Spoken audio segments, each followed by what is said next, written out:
નમસ્કાર, મંતવ્ય ન્યૂઝમાં આપનું સ્વાગત છે। ઇન્ડિયા એટ 9 સાથે હું છું હિનલ। લોકસભા ચૂંટણીને લઈને હજુ 3 તબક્કાનું મતદાન બાકી છે અને ત્યારે ચૂંટણી જીતવા માટે તમામ પક્ષો એડી ચોટીનું જોર લગાવી રહ્યા છે।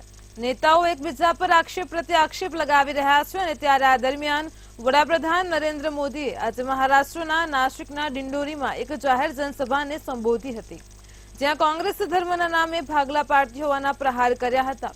વધુમાં કહ્યું કે કોંગ્રેસ માટે માત્ર એક જ લઘુમતી કોમ છે, તેની પોતાની મનપસંદ વોટ બેંક। અને ત્યારે ભૂતકાળ વાગોળતા તેમણે કહ્યું કે હું જ્યારે મુખ્યમંત્રી હતો ત્યારે કોંગ્રેસ ઈચ્છતી હતી કે દેશના કુલ બજેટમાંથી 15% માત્ર મુસ્લિમો પર ખર્ચ કરવામાં આવે અને તે સમયે મેં તેનો સખત વિરોધ કર્યો હતો। સમગ્ર ભાજપે વિરોધ કર્યો હતો અને તેથી કોંગ્રેસ તેમની યોજનામાં સફળ ન થઈ। એટલું જ નહીં, પીએમ મોદીએ કહ્યું કે બાબા સાહેબ આંબેડકર ધર્મના આધારે અનામત આપવાની વિરુદ્ધ હતા, પરંતુ કોંગ્રેસ એસસી, એસટી અને ઓબીસી સમુદાયની અનામત છીનવીને પોતાની વોટ બેંકને આપવા માંગતી હતી। साथियों, कांग्रेस की सोच है कि देश की सरकारें जितना बजट बनाती है उसका 15% सिर्फ और सिर्फ माइनॉरिटी पर खर्च हो, यानी धर्म के आधार पर बजट का भी बंटवारा, धर्म के आधार पर इन्होंने देश को बांटा और आज भी वो धर्म के आधार पर भांति भांति के बंटवारे करने में लगे हुए हैं। ટિકિટની વહેંચણીને લઈને પક્ષમાં ચાલી રહેલો આંતરિક વિવાદ કોઈનાથી છુપાયેલો નથી। કોંગ્રેસ હાઈકમાન્ડ દ્વારા ટિકિટોની વહેંચણી કરવામાં આવી છે, જેના કારણે બંને બેઠકો ઉપર લડાઈનો ખતરો વધી ગયો છે। સૂત્રોનું કહેવું છે કે આંતરિક વિવાદનો સૌથી વધુ ખતરો ઉત્તર પૂર્વ અને ઉત્તર પશ્ચિમ લોકસભા બેઠકો પર છે। કોંગ્રેસે આમ આદમી પાર્ટી સાથે ગઠબંધન કરીને મતનું વિભાજન અટકાવવાની વ્યવસ્થા ભલે કરી હશે, પરંતુ દિલ્હીમાં પાર્ટીને મળેલી 3માંથી 2 બેઠકો ઉપર ઝઘડાની શક્યતાને બિલકુલ નકારી ન શકાય। આ 2 બેઠકો ઉપર સ્થાનિક નેતાઓને ટિકિટ આપવાને બદલે કોંગ્રેસ પાર્ટીએ કનૈયા કુમાર અને ઉદિત રાજ એટલે કે આયાતી ઉમેદવારો પર દાવ લગાવ્યો છે। ઉત્તર પૂર્વ બેઠક માટે અગાઉ તત્કાલીન પ્રદેશ અધ્યક્ષ અરવિંદરસિંહ લવલીના નામ પર સૌ પ્રથમ વિચારણા કરવામાં આવી હતી। ત્યાર પછીથી પૂર્વ સાંસદ સંદીપ દીક્ષિત અને પૂર્વ ધારાસભ્ય ભીષ્મ શર્માના નામનો પણ ઉલ્લેખ કરવામાં આવ્યો હતો, પરંતુ છેલ્લી ઘડીએ આ બેઠક પરથી કનૈયા કુમારને મેદાનમાં ઉતારવામાં આવ્યા હતા।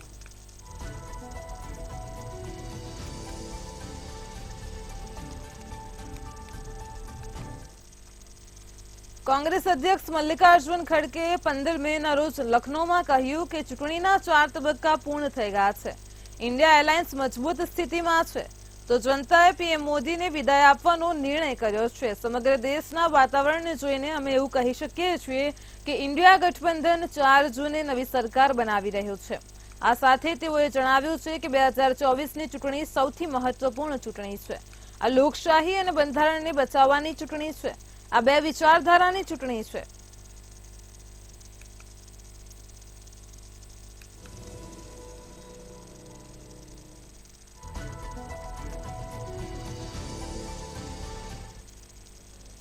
પશ્ચિમ બંગાળના હુગલીમાં એક જનસભાને સંબોધિત કરતી વખતે ભાજપના વરિષ્ઠ નેતા અમિત શાહે વિપક્ષ પર નિશાન સાધ્યું હતું।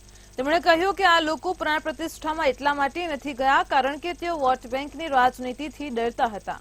અમિત શાહે કહ્યું કે મમતા દીદી અને કોંગ્રેસ કલમ 370 હટાવવાનો વિરોધ કરે છે। મેં પૂછ્યું તો તેઓએ કહ્યું કે લોહીની નદીઓ વહેશે, આ વડાપ્રધાન નરેન્દ્ર મોદીની સરકાર છે, લોહીની નદીઓ તો બાજુ પર રાખો। 5 વર્ષ થઈ ગયા અને કોઈની હિંમત નથી કે કાંકરો પણ ખસાવે। આ સાથે અમિત શાહે કહ્યું છે કે કોંગ્રેસના નેતા મણિશંકર અય્યર અને નેશનલ કોન્ફરન્સના પ્રમુખ ફારૂક અબ્દુલ્લા અમને પીઓકે વિશે વાત ન કરવા માટે ડરાવે છે। પશ્ચિમ બંગાળના સીએમ પર પ્રહાર કરતા અમિત શાહે કહ્યું કે મમતા દીદી આપણા હિન્દુ અને બૌદ્ધ શરણાર્થીઓને નાગરિકતા નહીં આપે, પરંતુ બાંગ્લાદેશી ઘૂસણખોરોને નાગરિકતા ચોક્કસ આપશે। હું વચન આપું છું કે આ તમામ લોકોને નાગરિકતા આપવામાં આવશે।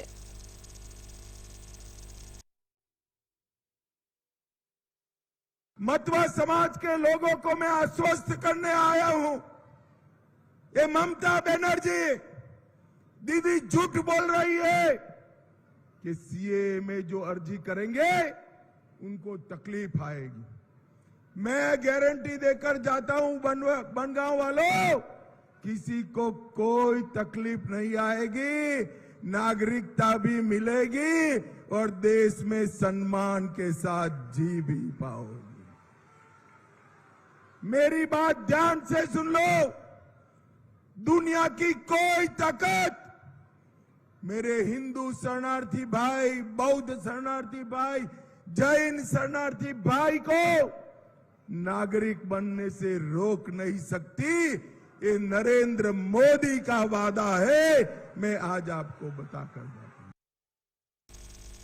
લોકસભા 2024ની ચૂંટણીને લઈને ઉમેદવારો જંગી જનસભા યોજી રહ્યા છે અને ત્યારે યોગી આદિત્યનાથે મહોબા જિલ્લામાં આયોજિત હમીરપુર લોકસભા મતવિસ્તારની વિશાળ જાહેર સભામાં સંબોધન કર્યું હતું, જેમાં વડાપ્રધાન નરેન્દ્ર મોદીના વિકાસની ગાથા વર્ણવી હતી તેમજ સતત ત્રીજી વખત ભાજપ એનડીએની સરકાર બનવા જઈ રહી હોવાનો વિશ્વાસ પણ વ્યક્ત કર્યો હતો। તો આ સાથે સમાજવાદી પાર્ટી, બહુજન સમાજવાદી પાર્ટી અને કોંગ્રેસ પર આકરા પ્રહાર કર્યા હતા।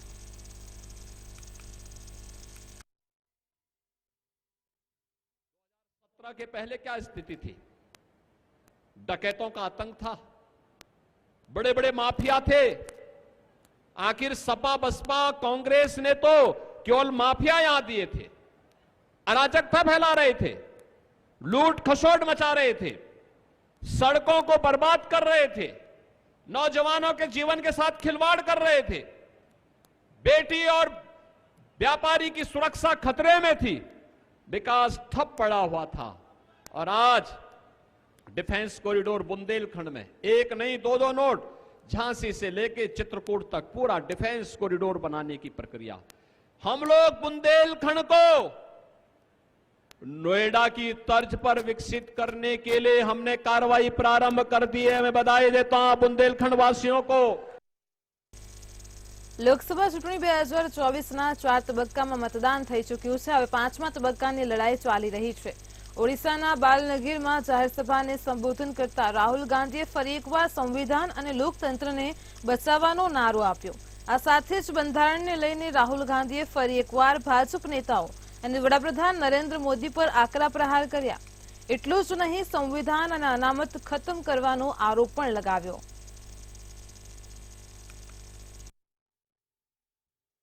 पहली बार किसी राजनीतिक दल ने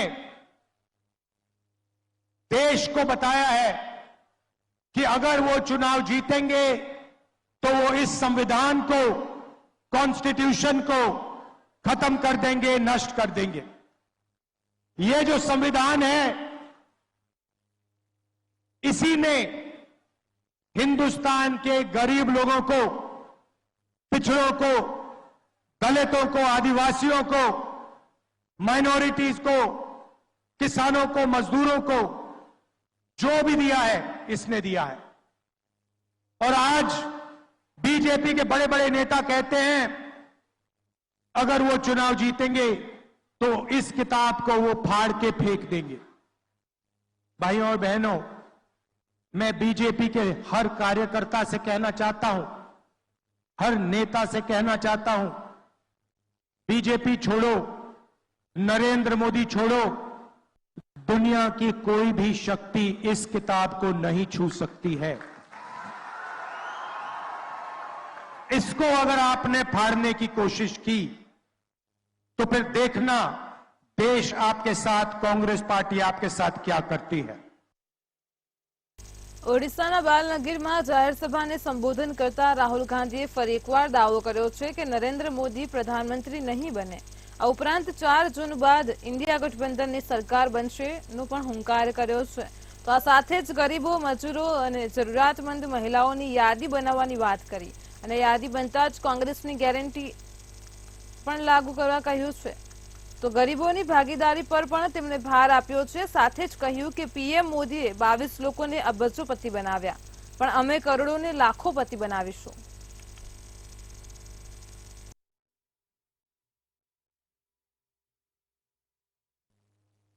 4 जून 2024 इंडिया गठबंधन सरकार बनेगी। उसके एकदम बाद ड्रामा होगा, देखना। उसके एकदम बाद हिंदुस्तान के सारे गरीब लोगों की एक लिस्ट बनेगी। उसमें आदिवासी होंगे, दलित होंगे, पिछड़े वर्ग के होंगे, माइनॉरिटी, गरीब जनरल कास्ट के लोग, किसान, मजदूर, इन लोगों की लिस्ट बनेगी। करोड़ों लोगों की लिस्ट होगी।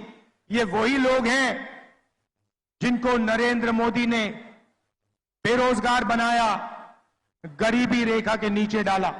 इनकी लिस्ट बनेगी और हर परिवार में से, हर गरीब परिवार में से एक महिला का नाम चुना जाएगा और 4 जुलाई को 1 महीने की किस्त 8,500 रुपए उसके बैंक अकाउंट में मिलेगा। 4 जुलाई 8,500 रुपए, 4 अगस्त 8,500 रुपए, 4 सितंबर 8,500 रुपए, 4 अक्टूबर 8,500, नवंबर 8,500, दिसंबर 8,500। भाइयों और बहनों, एक साल में 20,000 नहीं, 40 नहीं, 50 नहीं, 70, 80 नहीं, 90 नहीं, एक साल का 1 लाख रुपए साहू जी के बैंक अकाउंट में जाएगा। નાગરિકતા સંશોધન નિયમ એટલે કે સિટીઝન એમ્બેટમેન્ટ એક્ટ સીએ 2024માં લાગુ કરવામાં આવ્યા પછી પાકિસ્તાન, બાંગ્લાદેશ અને અફઘાનિસ્તાનથી હિન્દુ, શીખ, જૈન, બૌદ્ધ, પારસી અને ઈસાઈ સમુદાયના લોકો તરફથી ભારત નાગરિકતા માટે અરજી મળી હતી। નાગરિકતા સંશોધન કાનૂન અન્વયે 14 લોકોને ભારતનું નાગરિકત્વ આપવામાં આવ્યું છે। વિદેશ મંત્રાલયે આજે આ માહિતી આપી છે। મંત્રાલય વતીથી જણાવ્યું છે કે સીએ અન્વયે 14 લોકોને સર્ટિફિકેટ પણ આપવામાં આવ્યું છે। તો સીએની સૂચના જારી કરવામાં આવ્યા બાદ પહેલી વખત નાગરિકત્વના પ્રમાણપત્રો આપવામાં આવ્યા છે। કેન્દ્રીય ગૃહ સચિવ અજય કુમાર ભલ્લાએ નવી દિલ્હીમાં અમુક અરજદારોને નાગરિકત્વના પ્રમાણપત્ર આપ્યા હતા। આ સમયગાળા દરમિયાન કેન્દ્રીય ગૃહ સચિવે અજય કુમાર ભલ્લાએ પ્રમાણપત્ર આપતા અભિનંદન પાઠવ્યા હતા।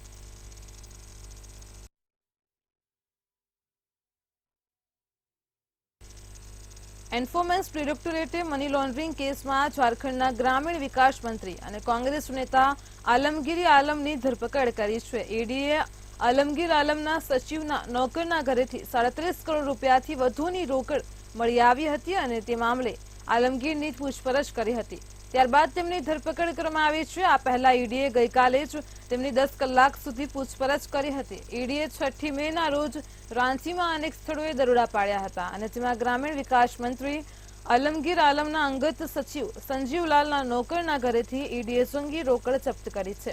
આ દરોડામાં કુલ 35 કરોડ 23 લાખની રોકડ રકમ મળી આવી હતી।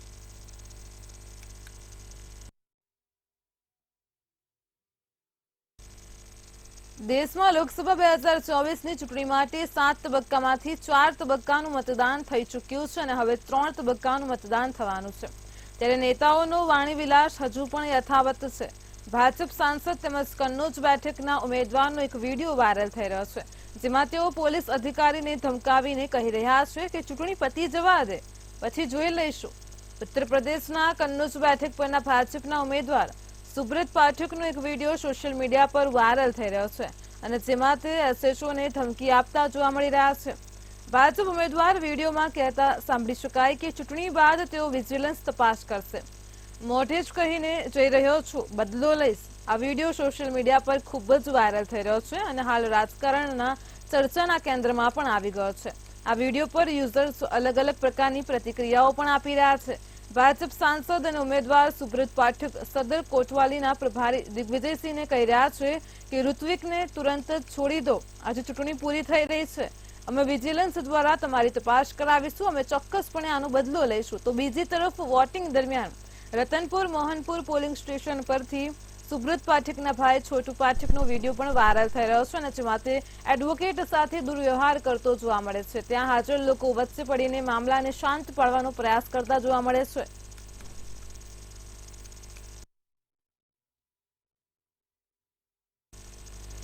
પૂર્વ ધારાસભ્ય બાહુબલી અનંતસિંહે મુખ્યમંત્રી નીતિશ કુમારની પ્રશંસામાં લોકગીતોની રચના કરી છે.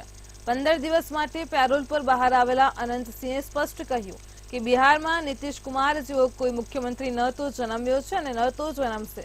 બિહારને તેમના જેવો મુખ્યમંત્રી ક્યારેય નહીં મળે. અનંતસિંહે કહ્યું કે નીતિશ કુમાર પર કોઈ પારિવારિક જવાબદારીઓ નથી. તેનો ભાઈ હજુ પણ દવાઓ વેચે છે. પુત્ર પણ રાજકારણથી દૂર છે. સીએમના પરિવાર વિશે બધા જાણે છે. અનંતસિંહે કહ્યું કે સીએમ નીતિશ કુમાર દિવસ રાત કામમાં વ્યસ્ત છે. રાષ્ટ્રીય જનતા દળના સુપ્રીમો લાલુ યાદવ પર કટાક્ષ કરતા તેમણે કહ્યું કે તમે લાલુ યાદવનું શાસન જોયું નથી. તે સમયે અપહરણનો ઉદ્યોગ ચાલતો હતો. દિલ્હીમાં કામ કરતા લોકોના પરિવારજનોને ઝડપી લેવામાં આવ્યા હતા. લોકો ઘરની બહાર નીકળી શકતા ન હતા. અનંતસિંહે કહ્યું, હું કોઈની પાર્ટીમાં નથી, પરંતુ તેમ છતાં કહું છું કે બિહારમાં નીતિશ કુમાર જેવો કોઈ નેતા ન તો જન્મ્યો છે અને ન તો હશે.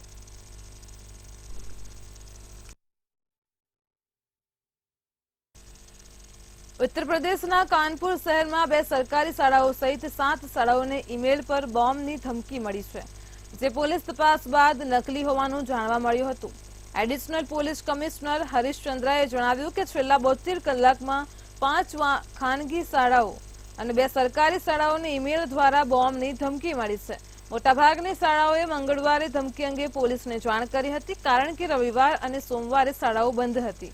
તેમણે જણાવ્યું કે જે શાળાઓને બોમ્બની ધમકી મળી છે, ખાસ કરીને તેમાં હનુમંત વિહારની ગુલમોહર વિહાર પબ્લિક સ્કૂલ, ગુંજનીની કેડીએમએ સ્કૂલ, કૌશલપુરીની સનાતન ધર્મ education centre, સિંગપુર કચરની ચિંતલ school, civil લાઇન્સની Virendra સ્વરૂપ સ્કૂલ, કેન્ટુની કેન્દ્રીય વિદ્યાલય અને કેન્દ્રીય શાળાનો સમાવેશ થાય છે. તો અરમાપુર એસ્ટેટની વિદ્યાલયનો સમાવેશ પણ થાય છે. અત્યાર સુધીમાં કુલ 10 સ્કૂલોને બોમ્બથી ઉડાવી દેવાની ધમકી આપવામાં આવી છે.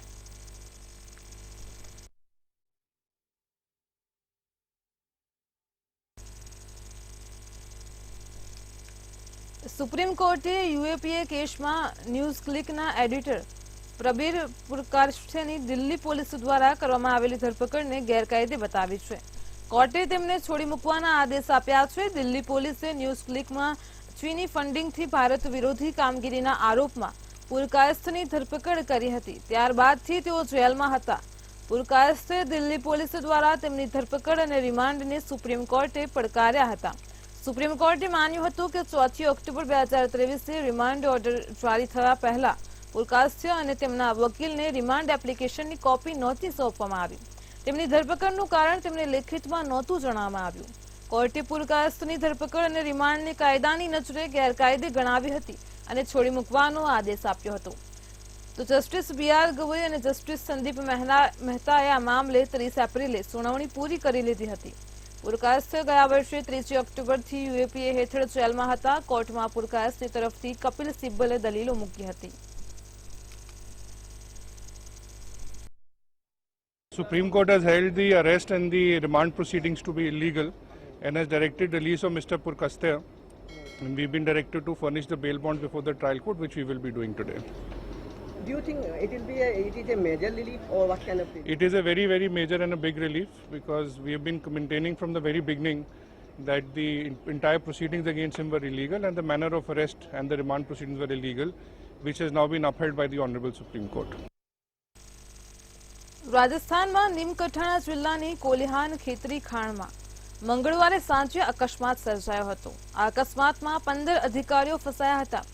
આ ખાણમાં 1875 ફૂટની ઊંડાઈએ લિફ્ટની સાંકળ તૂટી ગઈ હતી. 14મી મેની સાંજે કેસીસી ચીફ સહિત વિજિલન્સની ટીમ આ ખાણોમાં ઉતરી હતી. રાત્રે 8:10 આ ખાણોમાંથી બહાર નીકળતી વખતે અકસ્માતની ઘટના બની હતી.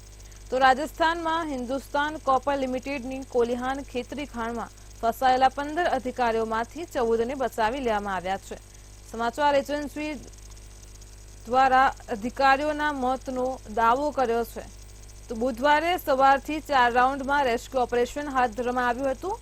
બચાવી લેવામાં આવેલા અધિકારીઓમાંથી 3 ઇજાગ્રસ્તોને જયપુરની ખાનગી હોસ્પિટલમાં દાખલ કરવામાં આવ્યા છે.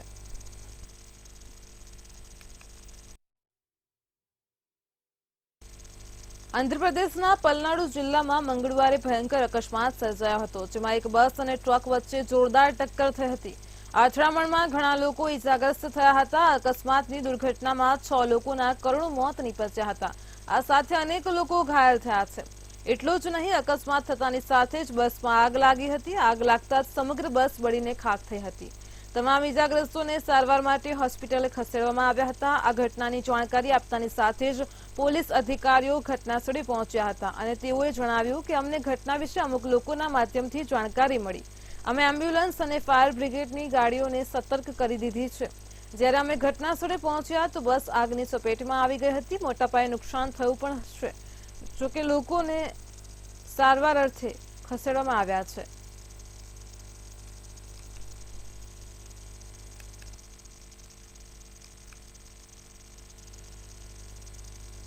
કેરળમાં હેપેટાઇટિસ એ વાયરસ ખૂબ જ કહેર મચાવી રહ્યો છે।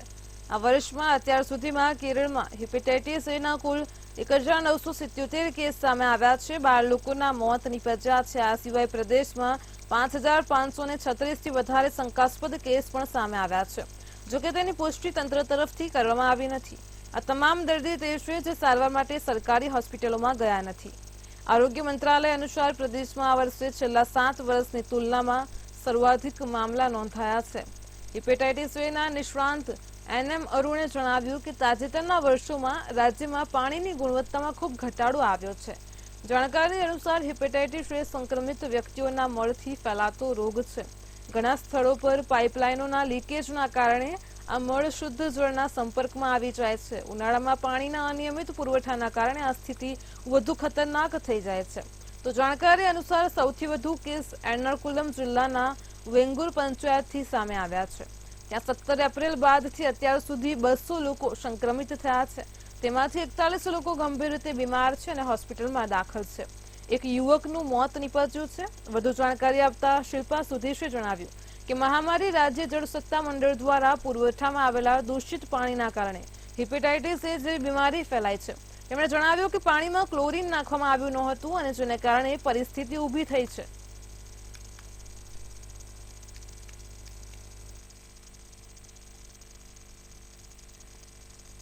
છેતરપિંડીની વધતી ઘટનાઓને લઈને ટેલિકોમ વિભાગે એડવાઇઝરી જાહેર કરી છે। હાલમાં લોકોને એવા કોલ આવી રહ્યા, ટેલિકોમ્યુનિકેશન વિભાગ તેમના મોબાઈલ નંબરને ડિસ્કનેક્ટ કરી દેશે, તો કેટલાક કિસ્સાઓમાં મોબાઈલ નંબરનો ગેરકાયદેસર પ્રવૃત્તિઓમાં ઉપયોગ થતો હોવાની ધમકીઓ પણ અપાઈ છે। તો આ મામલે ટેલિકોમ્યુનિકેશન વિભાગ એક એડવાઇઝરી જાહેર કરીને લોકોને સાવચેત રહેવાની અપીલ કરી છે। સ્પષ્ટ કહ્યું છે કે તેઓ આવા કોલ્સ કરતા નથી। વિભાગે વિદેશી મૂળના મોબાઈલ નંબરો પરથી આવતા વોટ્સએપ કોલ અંગે પણ સાવચેત રહેવા જણાવ્યું છે, જેમાં છેતરપિંડી કરનારા લોકો સરકારી અધિકારી હોવાનો ઢોંગ કરે છે। વધુમાં સતર્ક રહીને સંચાર સાથી પોર્ટલ પર આ માહિતી આપવામાં આવી છે।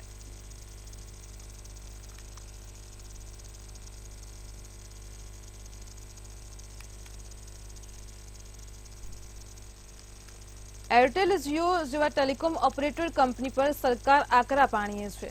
ગ્રાહકોને પ્રમોશનલ કોલથી મુક્ત કરવા માટે જરૂરી પગલાં લેવામાં આવ્યા છે। ટેલિકોમ ઓપરેટરોને આ મહિના સુધીમાં પ્રમોશનલ કોલ્સ બંધ કરવાની ચેતવણી આપવામાં આવી છે અને જો તેમ છતાં આવું કરાશે તો તેવા કિસ્સામાં ભારે દંડાત્મક કાર્યવાહી કરવામાં આવશે। વધુમાં કહ્યું છે કે અનરજિસ્ટર્ડ મોબાઈલ નંબર પરથી પ્રમોશનલ કોલ કરવાના કિસ્સામાં તેમને દંડ કરવામાં આવશે। તેમના વતી કરવામાં આવતા કોલને અયોગ્ય વેપાર પ્રથાનો એક ભાગ ગણવામાં આવશે। આ પ્રથમ વખત છે જ્યારે ટેલિકોમ ઓપરેટર્સ પર ગ્રાહકોની ગોપનીયતા અને અધિકારોનું ઉલ્લંઘન કરવા બદલ દંડ લાદવામાં આવ્યો છે। જોકે ટેલિકોમ કંપનીઓ પર ભારે દંડ લાદવાનો નિર્ણય ગયા અઠવાડિયે સ્ટેક હોલ્ડર્સ સાથે યોજાયેલી બેઠક બાદ લેવામાં આવ્યો હતો। આ મીટિંગમાં ટેલિકોમ્યુનિકેશન વિભાગ, telecom regulatory authority of India, Bharat સંચાર નિગમ લિમિટેડ, એરટેલ, વોડાફોન અને રિલાયન્સ જીઓ સાથે સંકળાયેલા લોકોએ ભાગ લીધો હતો।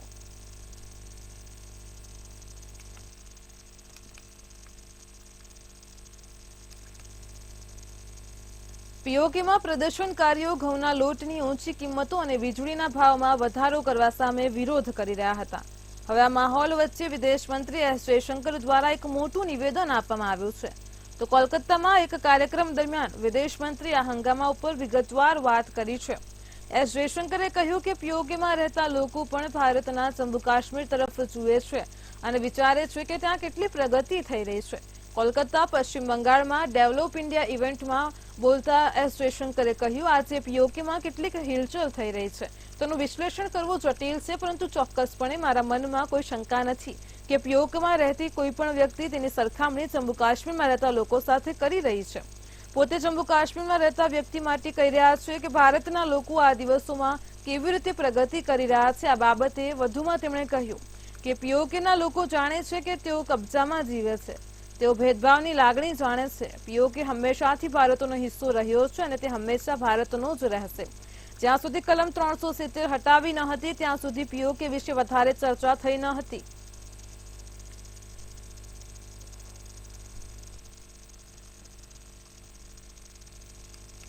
કેન્યામાં પૂરના કારણે તબાહી સર્જાઈ હોવાની ઘટના સામે આવી છે. ત્યારે આફ્રિકન દેશની 47 કાઉન્ટ્રીઓમાંથી 38 કાઉન્ટ્રી પ્રભાવિત થયાના અહેવાલ મળી રહ્યા છે. સરકારના આંકડાઓ અનુસાર આ વિનાશક પૂરમાં 267 લોકો અત્યાર સુધી મૃત્યુ પામી ચૂક્યા છે. 2,80,000થી વધુ લોકો વિસ્થાપિત થઈ ચૂક્યા છે. આ દરમિયાન ભારતે કેન્યાના પૂર પ્રભાવિત વિસ્તારોમાં રાહત અને પુનર્વસન માટે 40 ટન રાહત સામગ્રી મોકલી છે. ઉલ્લેખનીય છે કે કેન્યામાં 80,000થી 1 લાખ જેટલા ભારતીય મૂળના લોકોની વસ્તી હોવાનું કહેવાયું છે. જ્યારે વિદેશ મંત્રી એસ જયશંકરે ટ્વિટર પર પોસ્ટ શેર કરતા લખ્યું કે કેન્યામાં પૂરથી પ્રભાવિત લોકોને મોકલવામાં આવેલા એસડીઆરના બીજા કન્સાઇનમેન્ટમાં 40 ટન દવાઓ, તબીબી પુરવઠો અને અન્ય સાધનોનો સમાવેશ થાય છે. અમે ઐતિહાસિક ભાગીદારી અને વિશ્વ ભાઈચારા માટે ઉભા છીએ. કેન્યામાં ભારતના હાઈ કમિશનર મંગ્યા ખામ્પાએ કેબિનેટ સચિવ વર્ષી વેનઝોઈને રાહત સામગ્રી સોંપી હતી. આ પહેલા પણ 10 મેના રોજ ભારતીય નૌકાદળના જહાજ સુમેધા દ્વારા રાહત સામગ્રીઓનો એક માલ કેન્યા પહોંચાડવામાં આવ્યો હતો.